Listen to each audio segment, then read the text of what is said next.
Bonjour Laurie. Salut. Comment tu vas? Ça va et toi? Bah oui, ça me fait plaisir de te retrouver parce que la dernière fois qu'on avait fait une interview ensemble, c'était pour le Bachelor. Pour le Bachelor, il y avait Mélanie d'ailleurs. Il y avait Mélanie, ah bon, vous étiez 5, on avait fait une semaine spéciale. Et moi je t'ai entendu dire là dans les ex que tu voulais tout sauf un Bachelor. C'est ça, tout sauf un Bachelor. Pourquoi tu renies ton ancien programme? Non, c'est pas que je renie mon ancien programme, c'est que les mecs trop lisses, les Ken, non, c'est pas pour moi. Et alors, est-ce qu'il y avait des Ken dans cette saison des ex? Non, pas tellement. Ouais. Bah si, j'y sais, on peut dire que c'est un peu un Ken. Oui, un petit mais bon, peu. voilà. Bon, c'est pas le même genre que Marco. Un bad boy pour une bad girl. Des nouvelles de Marco d'ailleurs? Aucune. Aucune nouvelle? Aucune, j'ai juste appris qu'il était plus avec Linda. Avec Linda, ouais, exactement. Elle a pas donné les raisons, elle va les donner bientôt chez moi d'ailleurs. Très bien. Donc toi, tu gardes contact avec personne en fait? Non, il y a Mélanie qui est venue, j'étais au Mexique, elle m'a rejoint un petit moment. Mais ouais, après, très copine avec Mélanie. Ensuite, elle est rentrée, elle devait venir me chercher à l'aéroport, elle n'est jamais venue, j'ai plus de nouvelles. Donc résultat, non, nouvelles, je ne parle à plus personne du Bachelor. D'accord. Enfin, j'ai pas de contact, quoi. Et les ex? Les ex, avec Mika, bah, c'est mon poteau dans l'émission, c'est Mika et Mehdi. Que Mika et Mehdi? Ouais, non, ici, j'échange un petit peu sur Messenger avec Lorraine, mais c'est tout. Tu regrettes d'avoir dit que t'étais une vraie connasse dans le Bachelor? Non, parce que je suis une éternelle connasse. C'est vrai? Tu le valides encore? Tu le dirais là, face caméra? Je suis la Parisian bitch, là, un petit peu. Je suis un petit peu taquine. Mais ça doit être dur à assumer cette image quand même. Moi, je pourrais pas m'auto-proclamer connasse ou connard. T'as pas vu le film La Connasse, là? C'est un peu dans le même genre. Si. Bah voilà. Non, mais connasse, c'est gentil, c'est pas... Je te l'ai déjà dit. Oui, je sais que tu me l'as déjà dit. Je sais que tu m'as déjà dit que c'était gentil, mais je sais que c'est pas forcément évident les critiques sur les réseaux sociaux. Bah là, pour l'instant, ça va. J'ai que des bons retours sur les ex. Hein. Sur les ex, je reçois plein de messages tellement mignons, comme quoi je suis la préférée et tout. Bon, parce que moi, sur le Bachelor, certaines candidates me disaient que t'avais du mal à vivre certains commentaires, que t'avais une période difficile. Je sais que Naël a dit ça, mais c'est pas du tout le cas. En fait, ce qu'il y a, c'est que je n'y prête aucune attention et ça ne fait rien. En fait, qu'on parle de moi en bien ou en mal, dans tous les cas, on parle de moi, c'est toujours... Donc c'est ça qui est le plus important pour toi. C'est ça, c'est drôle d'être le centre de l'attention, c'est tout. Pourquoi t'as accepté de participer aux ex? Pourquoi j'ai accepté de participer aux ex? Parce que on m'a vendu le truc comme une expérience exceptionnelle. Et le fait que ce soit la première saison, que voilà, c'est pas un truc qui existe déjà depuis des années, donc je me suis dit pourquoi pas. J'avais assez confiance en 909, ils m'ont dit que j'allais vraiment vivre un truc de ouf. Donc, ils t'ont dit que t'allais être la star du programme. Ouais, ils m'ont dit que j'étais en tête d'affiche. Donc, une star qui va pas rester très longtemps. Je vais pas rester très longtemps, effectivement. Ouais, on va en parler juste après. J'aimerais qu'on commence par ton ex, hein, Charlène, qui est la première ex à être sortie. Alors, je te le fais parce que... Elle est sortie de l'eau en mode sirène, là, comme ça. C'est ça, la sirène tatouée, quoi. Est-ce que tu t'attendais à la voir? Est-ce que tu savais qu'elle allait venir? Du tout, pas du tout. Bah, vous donnez pas une liste d'ex quand même avant non, on nous pose des questions sur notre passé. Donc effectivement, après on me demande on me pose des questions sur mes histoires d'amour. Voilà. Donc oui, en fait, donc inconsciemment, en fait, c'est moi qui leur ai donné la liste de mes ex. Oui, et donc il y avait Charlène dedans. Même pas. Par contre, j'ai pas du tout parlé de Charlène. Après, c'est vrai que dans les médias, on voyait que, j'en avais parlé un peu en disant que voilà. Tu avais dit que tu étais bisexuelle à l'époque du Bachelor. Exact. Donc tout le monde savait que j'étais bi et après oui j'avais parlé de Charlène en disant que c'était une fille qui m'avait beaucoup intéressée pendant le Bachelor. Pourquoi? Qu'est-ce qui t'a plu chez Charlène? Qu'est-ce qui m'a... c'est déjà... elle est... Bon, elle est sensuelle, je te l'accorde. Non, elle est très jolie et puis c'est une petite nerveuse quoi. J'aime bien, c'est une petite boule de nerfs, mais j'aime beaucoup Charlène. Je croyais que c'était toi la dominante dans le couple. Oui, mais non, je sais pas, il y a plein de trucs qui m'attirent. Elle est charmante Charlène, puis c'est un petit bonbon quoi. Alors ça t'a fait quoi de la voir sortir de l'eau? Ah mais j'étais choquée parce que je m'attendais à tout sauf à elle. À tout sauf à elle. Tu t'attendais à quoi? Je m'attendais à un ami en commun, entre Mika, Mehdi et moi, parce qu'on est tous les trois parisiens. Je me suis dit, voilà, parce que quelqu'un nous attend, tous les trois, voilà, on va trouver quelqu'un. Donc je m'attendais vraiment à une ou un pote de Paris. Et voilà. C'était pas le cas? C'était pas le cas, non. Il y a vraiment eu une histoire avec Charlène, honnêtement? Oui. Dis-le nous maintenant que c'est passé le tournage. Il n'y a pas eu un truc sérieux, mais c'est vrai qu'on s'est beaucoup tourné autour et puis on s'aimait bien. Après, il y aurait pu avoir quelque chose. Après, quand on s'était revus pour le tournage des filles se disent tout chez TF1, c'est vrai qu'elle m'avait fait un peu de rentre dedans. Mais moi, si j'avais stoppé, si je ne lui avais pas donné de nouvelles, c'est parce qu'il y avait, elle m'avait dit clairement dans le Bachelor qu'il y avait une fille qu'elle vivait avec une nana et qu'elle l'attendait à la maison. Donc j'avais pas insisté. Et quand elle m'avait fait du rentre dedans pour les filles se disent tout, Je lui avais demandé, je lui ai dit, mais attends, tu me fais du rentre-dedans, mais est-ce que tu es toujours avec cette nana? Elle m'a dit non, pas du tout, viens, on va dîner. Et c'est vrai que j'ai jamais donné suite. Concrètement, si je te pose une question, est-ce que tu peux me répondre de la façon la plus franche possible? Est-ce que c'est une histoire de buzz? C'est pas une histoire de buzz parce que, on l'a pas étalé finalement. Moi, quand, voilà, j'avais juste sous-entendu qu'il y avait une fille qui m'avait plu, mais j'ai jamais dévoilé quoi que ce soit, quoi. Comme quoi, on avait été ensemble, rien, j'ai rien dit. Donc, c'est pas du tout une histoire de buzz, non. Est-ce que vous avez partagé un appartement? En gros, est-ce que votre relation était très sérieuse? Non, c'était pendant le bachelor. Il s'est passé ce qui s'est passé pendant le bachelor. Après, terminé. Hein. Donc, c'était pas l'ex de ta vie, quoi. C'était pas la personne qui t'a Pas marqué. du tout. Et c'est d'ailleurs pour ça qu'à un moment. Je discute dans l'épisode, je sais plus si c'est avec Mika ou avec Alison, mais je dis mais je m'en tape d'elle. Oui, c'est avec Alison, je m'en tape d'elle parce que oui, c'est pas du tout. Enfin voilà, il y a des ex que j'aimerais beaucoup revoir, mais pas elle quoi. Ouais, elle en faisait pas partie. Non, ouais, non. Bah c'est pas. Enfin voilà, je n'espérais rien d'elle quoi. Ce que je veux dire concrètement, c'est est-ce que vous avez déjà eu des relations sexuelles?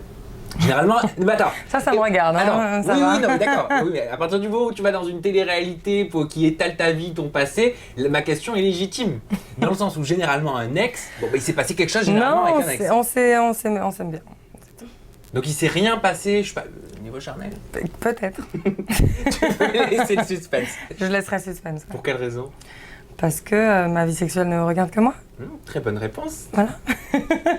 Comment ça s'est passé avec Aaron? Parce que juste avant Charnel, j'allais l'appeler. Ouais. Juste avant. Décidément, j'ai su que quelqu'un l'avait appelé comme ça hier. Charnel. Mais juste avant. Charlène. Charlène? Merci. Aaron. Il y a eu Aaron. Alors, Aaron, c'est vrai qu'en fait, c'était le seul avec qui j'avais l'impression qu'on était vraiment dans le même délire. C'est-à-dire qu'on va dans les mêmes boîtes, on écoute la même musique. Il est mannequin, j'ai été mannequin pendant 7 ans. On a beaucoup de points communs et c'est vrai que du coup, on pouvait être un peu complices sur le tournage. En fait, donc j'ai eu un petit coup de cœur pour lui. Donc c'était ton genre? Ouais, non, en fait, moi, un mec, vraiment, il faut que ce soit un vrai mec. Alors, du coup, laisse-moi terminer, c'est ce que je veux te dire. J'ai pas tout de suite vu son côté androgyne et c'est vrai que j'étais un peu attirée par lui, je me suis laissée aller. On s'est embrassés, et après on s'est même retrouvés une nuit, on voulait se retrouver dans la chambre. Sauf que quand j'ai réalisé qu'il y avait des caméras, j'ai tout de suite stoppé. Et on a vite quitté la chambre. Donc il s'est rien passé. Et ensuite le lendemain, on s'est... C'est pas ce qu'il a dit Aaron, hein. Excuse-moi de te couper. Il a dit que c'était rien passé. Et il a dit que c'était allé plus loin qu'un simple baiser. Oui, bien sûr, parce qu'on allait en fait, on était sur le point 2. Hein, Vous étiez sur le point d'avoir une relation. J'assume complètement, on était sur le point 2, mais voilà, le fait qu'il y ait des caméras, moi j'ai une famille, il est hors de question que... Voilà. Et ensuite, après quand il y a eu un petit truc sur le voilier, il s'est mis à danser un peu. Et là, il y a Mika et Alison qui disent il serait pas un peu gay le Aaron. Et là, du coup, je le regardais, j'ai bugué sur lui pendant genre 10 minutes. Alors, on voit que t'es bisexuel, hein, donc. Ouais, et je me suis dit, mais en fait, non. En fait, ouais, je pense qu'il est gay. Et même qu'il soit gay ou qu'il soit bi, je peux pas. Et donc, du coup, je l'ai embrassé sur le bateau. Et tout de suite après, je me suis dit, non, en fait, c'est pas possible, il est trop androgyne. Et donc, notamment en ITV, je l'ai dit. C'est vrai que c'est difficile de reprocher quelque chose à quelqu'un quand on l'est soi-même. Je peux pas lui reprocher d'être bi parce que je le suis aussi. Mais voilà, moi je pars d'un principe, c'est que je suis bi. Je peux être soit avec une vraie femme très féminine, soit avec un vrai mec, vraiment. Mais tu peux qui pas pue la avec testostérone. Un mec qui a des manières. Mais non. Ça te bloque non. direct. Et ça, tu l'avais pas vu avant d'être sur le bateau? Non, je l'ai embrassé et je l'ai vu après quand il s'est mis à danser et tout. Et j'ai pris une claque et j'étais super mal. Hein. Franchement, je l'ai mal vécu. J'imagine le moment. Je l'ai super mal vécu. J'étais très très mal parce que en fait, c'est mes potes qui m'ont dit, mais tu penses qu'il est. Et là, après, en fait, j'ai commencé à réaliser et je l'ai très mal vécu. T'en as parlé avec lui? Je lui ai posé la question. Ouais. Je lui ai demandé si, je lui ai dit, mais t'es bi et tout ça. Il m'a dit, j'en parlerai plus tard. Je vous répondrai à cette question plus tard. Je te cache pas que je me suis posé la même question en regardant le premier épisode. Voilà. Je me suis dit, c'est pas possible. Ça. Et donc, après, voilà, c'est vrai que je peux paraître un peu méchante du fait que quand Charlène arrive, après, je le retrouve et je le calcule plus. Mais c'est parce qu'à ce moment-là, je suis déjà au courant que Tu te sens trahi peut-être? J'ai l'impression qu'il veut se cacher derrière moi, clairement. Quoi. Parce que toi, tu lui as pas menti, toi, tu l'as dit que t'étais bi. Moi, oui, tout le monde sait que je suis bi. De toute façon, c'est écrit partout dans les médias. T'avais l'impression d'être une couverture. Exactement. D'être utilisé. C'est ça. Et ça, c'est no way, quoi. C'est pas possible. Non, c'est pas possible.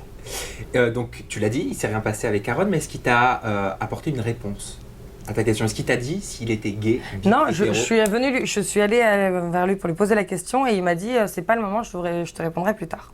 Donc pour moi, ça voulait tout dire s'il était. Parce que je veux dire, un mec, quand on le soupçonne d'être bi ou d'être gay, s'il l'est pas, il le prend très mal et il dit non automatiquement. Là, il m'a pas dit non, donc c'est ça qui m'a coupé directement et c'est pour ça que. Quand Charlène arrive et que je reviens de la balade en éléphant et que je le calcule pas, c'est parce que dans ma tête, il est bi, voire plus gay que bi, quoi. Et non, c'est hors de question que je sois avec un... Il l'a assumé clairement d'ailleurs dans le Mad Mag. Il l'a assumé complètement dans le Mad Mag. Et c'est comme là, c'est dans le Mad Mag, en regardant le Mad Mag que j'ai eu la confirmation, mais sinon... D'accord. Et sur le coup, j'étais un peu énervée quand il a fait son geste comme ça, parce que je sais personnellement qu'il s'est rien passé. Mais alors pourquoi il a fait ça? Et du coup, je peux même te montrer, je lui ai envoyé un message direct, je lui ai dit t'es sérieux quoi? Je lui ai dit on a baisé pour l'interrogation.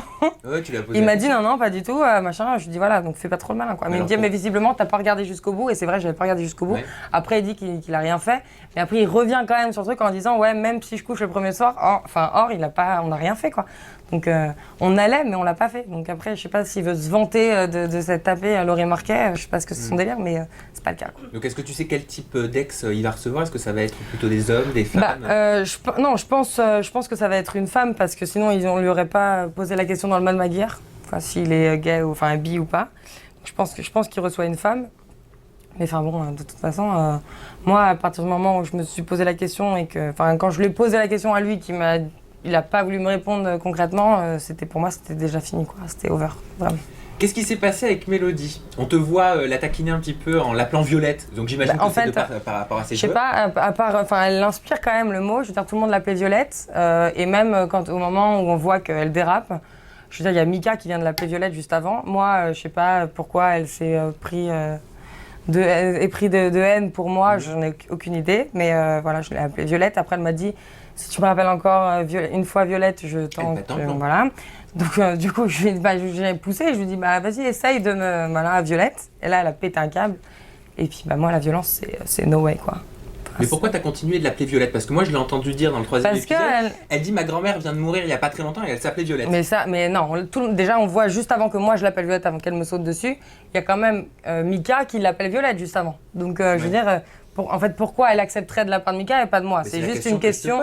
C'est juste une question de je sais pas, soit de jalousie, soit de, enfin voilà, un complexe de supériorité ou d'infériorité, je sais pas. À quel moment t'as senti que ça passait pas avec Mélodie? Tu l'as senti dès le début? C'est pas passé à partir du moment où j'ai entendu la façon dont elle s'exprimait. Enfin voilà. Comment est-ce qu'elle s'exprime? Elle est très vulgaire et très racaille quoi. Ouais, et c'est pas ton genre de copine potentielle? Non, c'est pas du tout. Mais d'ailleurs... Mais tu fréquentes quel genre de copine? Après, il y a même un moment, elle est venue me voir en me disant... parce qu'après après avoir dérapé, elle est venue me voir et en me disant « Je peux te parler ?» Je lui dis comment tu veux qu'on parle? Enfin, moi, j'habite dans le 16e, je ne parle pas ton langage. Mais ça, elle a du mal le prendre quand même. Très mal, mais bon, c'est pas très grave. Peut-être elle pense que tu lui lances des pics, je sais pas. Je sais me mettre à sa place. Non, oui, j'ai cru comprendre en regardant les épisodes qu'elle pensait que je lui lançais des pics et que je lui lançais dans le dos. Or, pas du tout. Moi, quand j'ai quelque chose à te dire, je le dis en face. Et d'ailleurs, c'est un peu pour ça qu'il y a beaucoup de gens qui m'aiment pas. C'est parce que parfois, je suis un peu trop franche. Mais voilà, c'est vrai que j'ai une grande gueule, hein, puis tant pis. Quoi. Mais t'as littéralement sauté dessus ou c'était juste visuel pour montrer qu'elle pouvait être agressive? Non, elle est venue avec moi, quoi. Après, tout le monde nous a séparés. Moi, j'ai pas répondu parce que je suis pas du tout bagarreuse. Je me suis jamais battue de ma vie. Bon, je fais un peu de boxe de temps en temps, mais ça reste sur le ring, quoi. Mais voilà, donc non, elle a dérapé. Mais t'as essayé de répliquer ou la Pas du tout. Mais moi, je suis restée. Qu'est-ce que tu veux que je fasse? Je suis là. Moi, je suis choquée, quoi. T'aurais très bien pu te dire, bah tiens, je vais rien faire. Comme ça, c'est elle qui a fauté, c'est elle qui dégage. Ah bah oui, c'est elle qui a fauté dans tous les cas, parce que moi, jamais j'en viendrai aux mains avec qui que ce soit. Je sais pas. Ah non, je peux être très blessante avec des noms d'oiseaux mais en tout cas, il n'y a jamais un gros mot qui sortira et voilà, je peux faire pleurer quelqu'un avec les paroles, mais je n'en viendrai jamais aux insultes vulgaires comme ça et aux mains, jamais. Est-ce que tu as des regrets par rapport à Mélodie? Ah non, j'ai aucun regret. T'as pas l'impression, je sais pas, peut-être. J'essaie de me mettre à sa place. Attends, après peut-être. Non, j'aurais peut-être pu l'avoir poussée, mais bon, je veux dire, attends, je l'ai appelée Violette, mais on voit clairement que juste avant, Mika l'a appelée Violette. Donc pourquoi elle n'a pas sauté sur Mika dans ces cas-là quand il l'a appelée Violette? Oui. Voilà. Oui, non, mais c'est vrai. C'est une bonne question. Mais bon. Non, moi j'ai aucun regret. Hein, après. Peut-être parce que Mika ne s'acharnait pas. Après, je vois. Ma petite sœur m'a appelée pour me dire qu'elle avait fait une vidéo là sur Instagram en disant je te nique ta machin. Oui. Enfin voilà, moi même pas je prendrais la peine de faire un message à propos d'elle sur. Je sais pas, apparemment oui, je regarde pas, je prête pas attention à ce genre de personnes donc je sais pas. Tu regrettes ton expérience dans les ex ? Non, pas du tout. Franchement, je suis très contente parce que j'ai rencontré des super personnes, comme dans le Bachelor en fait. Hein. Donc, avec Mika, on est super potes. Hein. Mika et Mehdi, c'est mes frérots, vraiment. On se marre beaucoup. Et puis, la villa a été incroyable. Le peu d'expérience que j'ai vécu était vraiment dingue. J'ai passé de très bons moments. Je suis très contente. C'est vrai ce qu'on raconte que tu t'es fait virer ? Non, c'est complètement faux. Justement, pour moi, c'était trop. Il y avait trop de tension. Et il y a des choses qui étaient acceptées, notamment de la part de Mélodie, que moi je ne peux accepter et que voilà, donc j'ai préféré m'en aller. Tu as décidé de partir à cause de son comportement, à cause de cet environnement-là ? C'est ça, je voulais, c'est ça, je veux pas être liée à ce genre de tension et à ce genre de comportement. Et quand on lit sur internet que tu t'es fait virer, ça te gêne ? Ça m'énerve de dire que je me suis battue et que je me suis fait virer parce que c'est l'opposé de ma personnalité, je suis pas du tout comme ça. Donc oui, non, ça me met un peu les boules qu'on dise que je me suis battue et fait virer, parce que non, pas du tout. Au contraire, parce qu'il y avait ces tensions-là, j'ai décidé de partir. Je te vois très copine sur les réseaux sociaux avec Nadège Lacroix, ouais, anciennement Énergie 12, nouvellement Nadège, c'est ma doudette, quoi. Vous êtes connus comment ? On s'est connus au Festival de Cannes. Oh, excusez-moi. C'est ça. Et en fait, coup de foudre amical, voilà. Amical uniquement ? Oui, complètement. Ah parce qu'avec toi, on sait pas. Complètement. Ah non, je ne couche pas avec mes potes. D'accord. Ça, c'est la règle d'or. Et non, avec Nadège, c'est ma meilleure amie, quoi. Et puis, on habite ensemble. Ah, vous habitez ensemble ? Ouais. Vous habitez où ? Tu ne donnes pas l'adresse. Tu veux l'adresse ? Non. Tu m'envoies un Uber En gros, le quartier, je sais pas. Non, on habite très proche pas très loin de la Défense. D'accord, et vous avez décidé d'emménager toutes les deux. On habite toutes les deux. Ça me fait penser à quelque chose, ça. Celui qui m'avait parlé d'un appartement proche de la Défense, c'était Nicolas, au moment où Nadège et Nicolas étaient en fait, Nico, il est plus là, donc maintenant... Ah, donc t'as pris la place de Nico ? Non, Nico, il avait pas sa place, dans tous les cas. Non, il est parti, et puis voilà, Nadège et moi, on n'aime pas dormir toute seule, de toute façon, on est incapable de rester seul, et puis on s'apporte, ce qu'on s'apporte mutuellement, c'est la joie de vivre, la bonne humeur. On se marre tout le temps quand on est ensemble.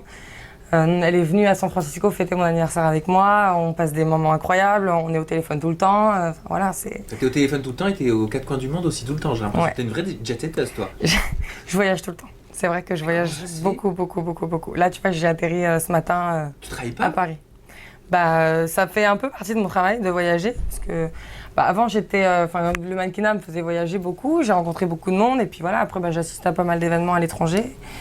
Et non, mais là par contre c'était vraiment des vacances. Je me suis pris un mois et demi de vacances assez incroyable. Est-ce que cette mise à jour te convient, Laurie ? Est-ce que tu as pu dire tout ce que tu voulais Ouais. Ce que tu avais sur le cœur ? Oui, beaucoup de moi, je suis en accord avec moi-même et voilà, tout. J'espère qu'il n'y aura pas d'autres conneries qui sortiront sur moi, comme quoi je suis bagarreuse et que je me fais virer, non, parce que c'est pas le cas. À mon avis, c'est pas fini. Hein. Tu vas encore après, clairement, là, pour le coup, sur le Bachelor, c'est vrai qu'il y avait j'ai eu le droit à beaucoup d'insultes, de messages assez violents sur les réseaux sociaux, mais bon, ça m'a jamais touchée. Et là, étonnamment, j'ai plutôt que du positif, quoi. Je reçois des messages très mignons de jeunes filles et de jeunes garçons qui me disent que je suis leur préférée, que je suis trop belle. Bon, moi, je me trouve dégueulasse dans l'émission, mais sinon... Bon, c'est mignon quand même. Mais je trouve ça très mignon, là, je suis très contente. Ça va, j'ai que des bons retours. Bon, d'ailleurs, je vous encourage à la maison, @nanamarqué sur Twitter pour lui envoyer... Et Laurie Marquet sur Insta. Et Laurie Marquet sur Instagram, donc pour envoyer des messages, poser des questions, approfondir cette interview. On se retrouve très bientôt pour de nouvelles interviews de la revanche des ex. Bisous, guys.